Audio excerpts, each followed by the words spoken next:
तो जो प्रसंग चल रहा था भाइयों और बहनों कि गुरु को परमेश्वर माने बिना, गुरु को परमात्मा माने बिना हृदय से आप और हमारी ये जन्म और मरण वाली समस्या कभी भी सॉल्व नहीं हो सकती। और ये गुरु को परमेश्वर मानने वाली जो प्रोसीजर है भाइयों और बहनों, ये केवल कलयुग की बिचली पीढ़ी में ही खत्म होती है, सॉल्व होती है। और सबकी नहीं होती है, जो भगवान आत्मा होती है केवल उन्हीं की होती है। क्योंकि सतगुरु केवल संकेत करेगा, सतगुरु खुल के नहीं बताएगा वे कौन हैं, केवल संकेत करेंगे। इसीलिए तो हमें मनुष्य जन्म दिया है, ये विशेष बुद्धि प्रदान की है ताकि हम विचार कर सकें, चिंतन मनन कर सकें, गुरु के प्रवचनों पर मंथन कर सकें कि गुरु अपने प्रवचनों में कहना क्या चाहते हैं, हमें समझाना क्या चाहते हैं, हमारे दिमाग में क्या बात डालना चाहते हैं। तो आपको ऐसा ही एक अनमोल छोटा सा सत्संग पूज्य गुरुदेव परमेश्वर रामपाल जी का सुनाते हैं, जिसमें परमात्मा ने संकेत ही संकेत में सतगुरु के विषय में बताया है कि सतगुरु कौन होता है, सतगुरु की क्या परिभाषा होती है। क्योंकि अंतर्यामी सतगुरु रामपाल जी परमेश्वर इस बात से भली भांति परिचित हैं कि मेरे सामने बैठकर मेरे से उपदेश लेकर मेरे फॉलोअर जो मुझे सतगुरु कहकर संबोधित कर रहे हैं, हमारे सतगुरुदेव जी, सतगुरु रामपाल जी, सतगुरु रामपाल जी महाराज, तो जो सतगुरु की उपमा लगा रहे हैं ये केवल देखा देखी में लगा रहे हैं। इन्हें अभी सतगुरु की परिभाषा का ज्ञान नहीं है, ये अभी सतगुरु से परिचित नहीं है कि सतगुरु कौन शक्ति है, सतगुरु होता कौन है। तो ये बहुत ही पुराना सत्संग है भाइयों और बहनों, सन 2000 के आसपास का। परमेश्वर राजस्थान में आए थे और राजस्थान के लोगों ने परमेश्वर को सम्मान देते हुए उनको साफा भेंट किया। राजस्थान में जो पगड़ी होती है, जो साफा होता है, वो लाल कलर का साफा पूज्य गुरुदेव भगवान को अपने परमेश्वर को पहनाया। क्योंकि एक परंपरा होती है, जब भी कोई ऐसा धार्मिक कार्यक्रम होता है तो हर क्षेत्र के लोग, जो भी वहाँ की कोई विशेष वस्तु होती है, कोई पहनावा होता है, वो सामने वाले को जरूर भेंट करते हैं सम्मान की दृष्टि से। और परमेश्वर रामपाल जी के अलावा तो सम्मान ग्रहण करने वाला इस संसार में दूसरा कोई है ही नहीं। इस पगड़ी के अधिकारी परमेश्वर रामपाल जी के अलावा कोई दूसरे सृष्टि में नहीं है, संसार में नहीं है कोई। तो राजस्थान में सत्संग करते हुए पूज्य गुरुदेव भगवान ने कबीर जी की वाणियों का हवाला देते हुए और क्या वाणी कही कि कबीर निबल सबल को जान के नाम धर्या जगदीश, कहे कबीर जन्मे नहीं, कहे कबीर जन्मे मरे ताही धरूं नहीं शीस। कबीर जी क्या कह रहे हैं अपनी वाणी में कि निबल सबल को जान के नाम धर्या जगदीश। ये दुनिया ने तो ऐसे ही इन देवी देवताओं के नाम धर लिए, जगदीश, जगत के ईश, आध्यात्मिक ज्ञान के बिना, तत्व ज्ञान के बिना।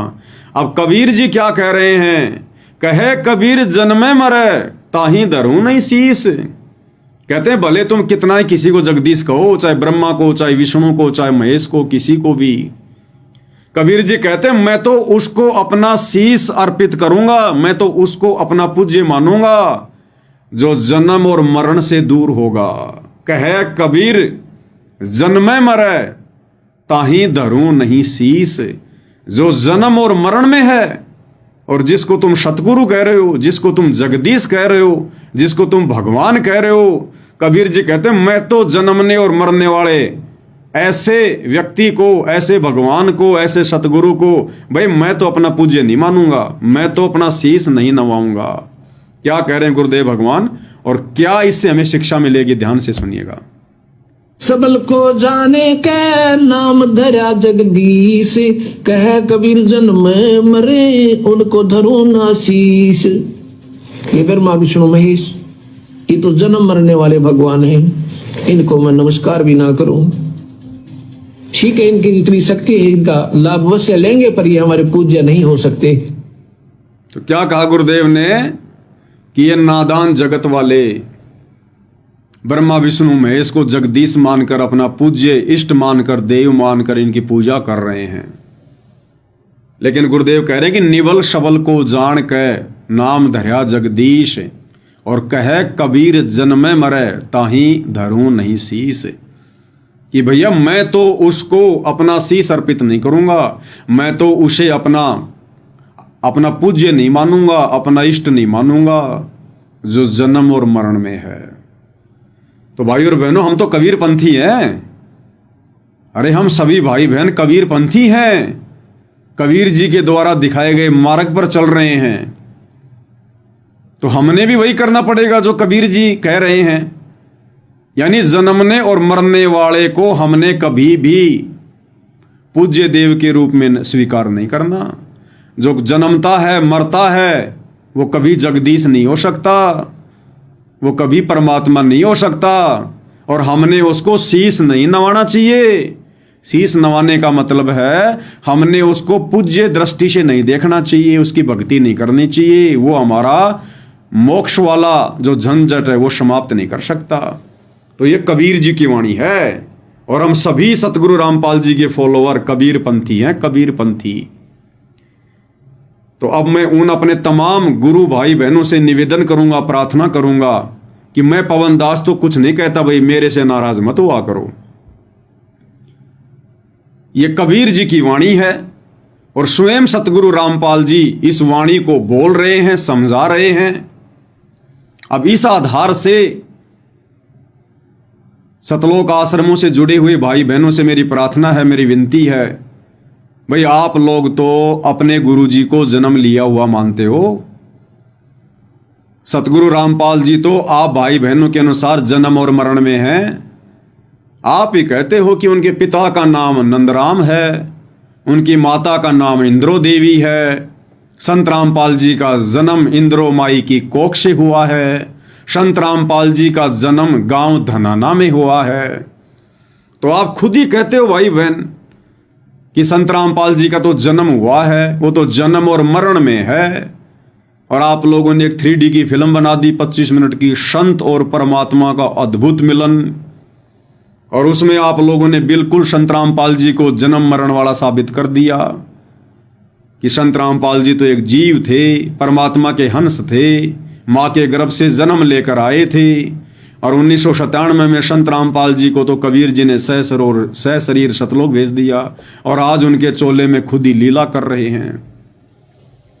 तो आप सतलोक आश्रमों से जुड़े भाई बहनों के अनुसार संत रामपाल जी तो जन्म और मरण में है। आप लोग जन्म मरण से बाहर तो उस कागज के टुकड़े, दाढ़ी मूछ वाली फोटो कबीर को मान रहे हो। तभी तो जून के महीने में कबीर का तो प्रकट दिवस मनाते हो, और संत रामपाल जी का 8 सितंबर के दिन जन्मदिन मनाते हो, अवतरण दिवस मनाते हो। तो भाई और बहनों, इस आधार से तो सतगुरु रामपाल जी आपके पूज्य देव नहीं हैं, क्योंकि संत रामपाल जी तो आप लोगों के अनुसार जन्म मरण में हैं।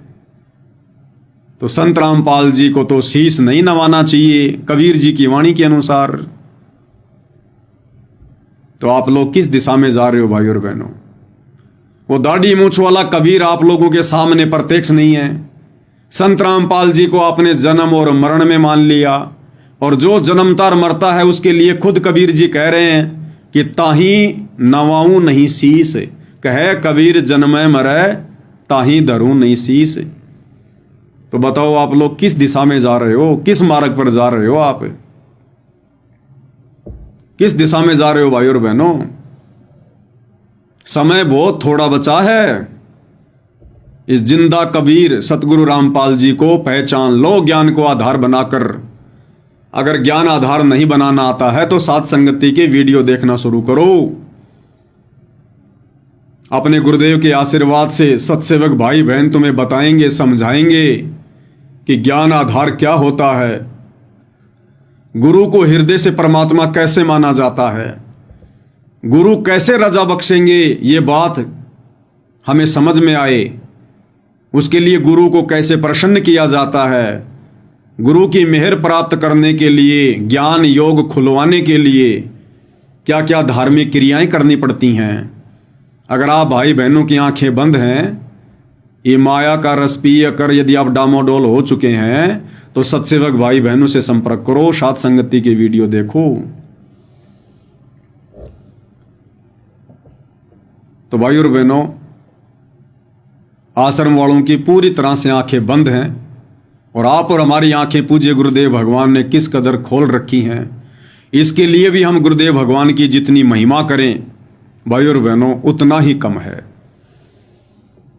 और हमने अब इस रजा को भाई और बहनों अंतिम समय तक, अंतिम श्वास तक इसी प्रकार से बना के रखना है। अगर हमारा जरा भी ध्यान अपने गुरुदेव भगवान से हट गया, जरा भी, क्योंकि दास को शायद कल या परसों किसी ने व्हाट्सएप पर एक मैसेज भेजा कि भगत जी मान लीजिए मैंने आज संत रामपाल जी को परमात्मा मान लिया, भगवान मान लिया, और यदि कल को किसी कारण से मैं उनको परमात्मा ना मान पाऊं, भगवान ना मान पाऊं, अंतर्यामी स्वयंभू परमात्मा ना मान पाऊं, तो क्या मेरा मोक्ष नहीं होगा? तो देखो भाई और बहनों, पहली बात, यदि आपने ज्ञान को आधार बनाकर ये 100 प्रमाण देखकर सतगुरुदेव जी को परमात्मा मान लिया, अंतर्यामी मान लिया, अविनाशी मान लिया, तो निकट भविष्य में कभी ऐसी नौबत आएगी नहीं। आप फिर गुरु पद से कभी नीचे गिर ही नहीं सकते। आपके मन में फिर कभी ये दोष उत्पन्न ही नहीं होगा। हाँ, यदि आपने देखा देखी में, लोगों के कहने से, जल्दबाजी में, होश में जोश खोकर इन आश्रम वालों की तरह यदि आप सत्सेवकों की कॉपी करते हुए अगर आप जयकारे लगाओगे, सतगुरु रामपाल जी भगवान की जय, सतगुरु रामपाल जी भगवान की जय, तो फिर आप आगे चल के धोखा खा सकते हो। परंतु यदि आपने सत्सेवक भाई बहनों की तरह सत्संगों को समझकर, गुरु से प्रार्थना करते हुए, ज्ञान को आधार बनाकर यदि आपने उन्हें परमेश्वर के रूप में मान लिया, स्वीकार कर लिया, फिर भाई और बहनों ये नौबत आएगी ही नहीं, आएगी ही नहीं ये नौबत। गुरुदेव भगवान कभी हमसे दूर हो ही नहीं सकते। ऐसा दोष कि हमारे गुरु परमात्मा नहीं होंगे, शौपन में भी नहीं आ सकता, शौपन में भी। तो फिलहाल आपने जो एक कमेंट्स किया था कि भाई अगर मैंने कभी उनको परमात्मा नहीं माना किसी कारण से, तो क्या मेरा मोक्ष नहीं होगा? तो भाई फिर कहाँ मोक्ष होगा? फिर कैसे मोक्ष होगा? ये तो अंतिम श्वास तक परमात्मा ने बताया कि अंतिम श्वास तक आपने इस कदर विश्वास रखना पड़ेगा, तब जाकर हमारी ये बात बनेगी, हमारी समस्या का समाधान होगा। और एक सोशल मीडिया पर छोटा सा वीडियो दास ने देखा, रामायण का थोड़ा पार्ट है, राम रावण युद्ध का जिक्र है। चूंकि भाई और बहनों अब हम परमेश्वर के तत्व ज्ञान से परिचित होते जा रहे हैं, हमें गुरुदेव भगवान ने दुनिया का सर्वश्रेष्ठ ज्ञान, तत्व ज्ञान दिया है। दुनिया वालों से भिन्न हमारे आचार विचार हो गए हैं, हमारा सोचने का तरीका हो गया है। क्योंकि जब इंसान की भक्ति चेंज होती है तो उसके विचार भी चेंज होते हैं। जब इंसान का खान पान चेंज होता है तो उसके विचार भी चेंज होते हैं। जब इंसान की संगति चेंज होती है तो उसके विचार भी चेंज होते हैं। तो ऐसा कोई भी वीडियो हमारे सामने आता है और उस वीडियो में जो सार होता है, जो मूल होता है, मूल सार निष्कर्ष, वो हम सत्सेवक भाई बहन तुरंत कैच कर लेते हैं, तुरंत पकड़ लेते हैं, तुरंत झटके से। इसमें क्या शिक्षा है? क्योंकि अब हमें निष्कर्ष निकालना आ चुका है गुरुदेव के आशीर्वाद से।